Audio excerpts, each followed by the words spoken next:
Why do we trust people? That question ignites the firestorm of our story.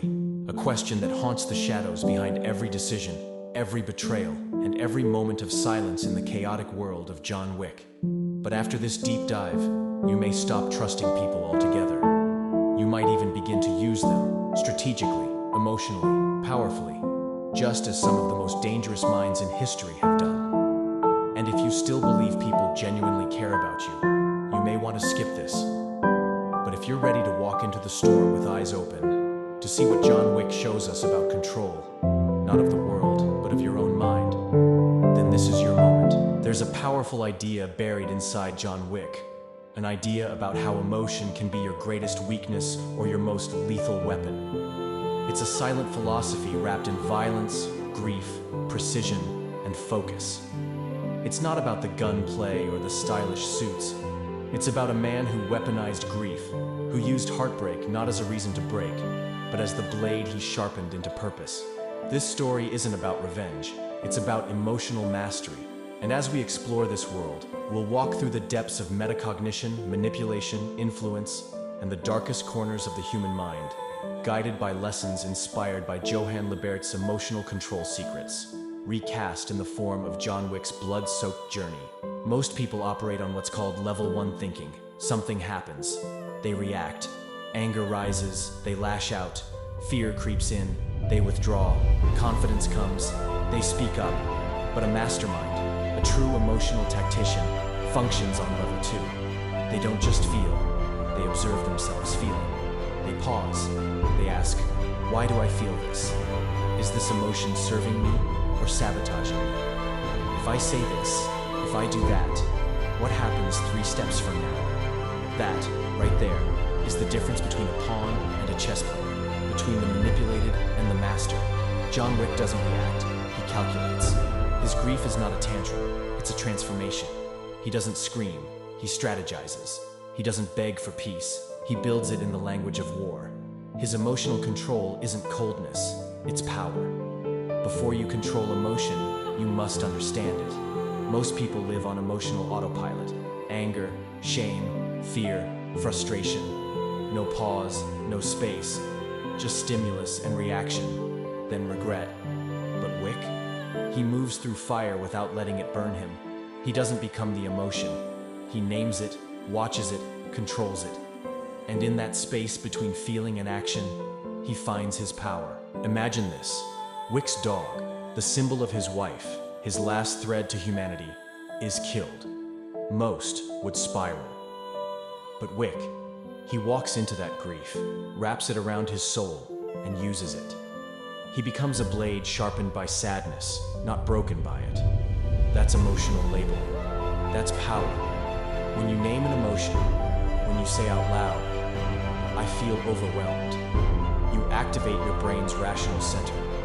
You stop being a puppet pulled by feelings. You become the hand holding the strings. Wick shows us what it means to live with emotional precision. Not because he is emotionless, but because he masters emotion, just like a metacognitive thinker. He watches his own mind like a surveillance system. Thoughts come, but they don't control. Doubts rise, but they don't decide. Fear whispers, but it does not command. Think of your mind as a room. Every thought is a visitor. Most people let every visitor in. They sit with fear. They entertain shame. They host self-doubt like an old friend. But Wick? Wick checks IDs at the door. He asks, where did this thought come from? Is this fear factual or just familiar? Is this insecurity mine? Or did someone plant it years ago? This is the mindset of someone who uses the mind, not someone who is used by it. In the same way, Johan Libert exposes how manipulators work. They don't scream, they whisper ideas into your psyche. They don't command, they suggest. They plant thoughts like seeds. Funny how people stay with those who don't support them. That's not advice, that's a virus. And by the time it blooms into action, you'll think the thought was yours. John Wick shows us the cost of this. A life where one seed of emotional sabotage can burn down everything. Strategic observation is key. Most people listen to words. Wick reads intent. He You watch his body language like it's a second script. Micro reactions, hesitations, voice drops, power moves. He maps the unspoken like a general reading a battlefield. That's why he survives. That's why he wins. In a world where everyone lies, Wick deciphers. Let's break this down. Someone interrupts you, talks over you, laughs at your idea in a meeting. Most people either shrink or snap. But a Wick-minded individual? They pause. They decode. Was that dominance? Was that insecurity? Was it a power play or a plea for relevance? Then they respond, not emotionally, but tactically. They shift the focus, raise their value, and dominate without shouting. This isn't fantasy. This is metacognition in motion. Johan Libert teaches that people who master their minds master their lives. But there's a dark side. If empathy is removed from this mastery, the mind becomes a weapon. And Wick? He walks that line. So did Johan Libert in his own twisted philosophy. These men, real or fictional, understand emotional mechanics like engineers. They know how to read fear, trigger shame, exploit insecurity. If you don't know yourself, they will use you better than you can use yourself.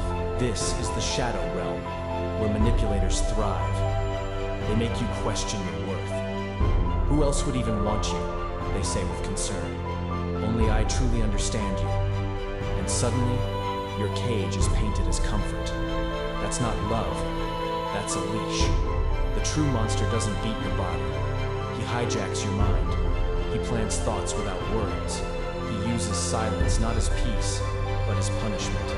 Delayed texts, withheld praise, subtle questions, all calculated. And you'll never see it until it's too late. So how do you protect yourself? Awareness. Ask, am I thinking this, or was I made to think this? Is this fear mine, or a manipulation? When emotion floods you, pause. Label it. Track the thought. Investigate the source. And then, choose. Don't let fear choose for you. Don't let shame steal the wheel, because that's what they want.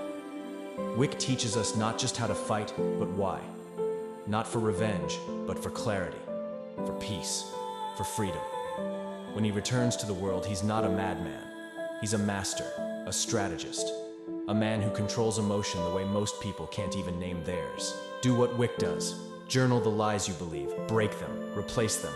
When you hear, "I'm not good enough," pause. Where did that thought come from? Who said it? When? What evidence do you have against it? Then choose a new belief. I am not broken. I am building. Say it until your brain rewires itself. Strategic minds like Johan Libert's can destroy, or they can defend. The same tools that manipulate can also protect. You decide which path you walk. You decide if you'll be the pawn or the player. John Wick is more than bullets and blood. It's a thesis on emotional sovereignty, on mastering the self so deeply that no grief, no lie, no manipulator can own you again. So when the world tests you, when your heart breaks, when fear rises, don't react. Reflect, don't speak. Study, don't collapse. Calculate. Let emotion knock, but do not let it rule. Become the master of your mind. That's the real assassin's edge. That's the Wick within you, and that's how you win, again and again.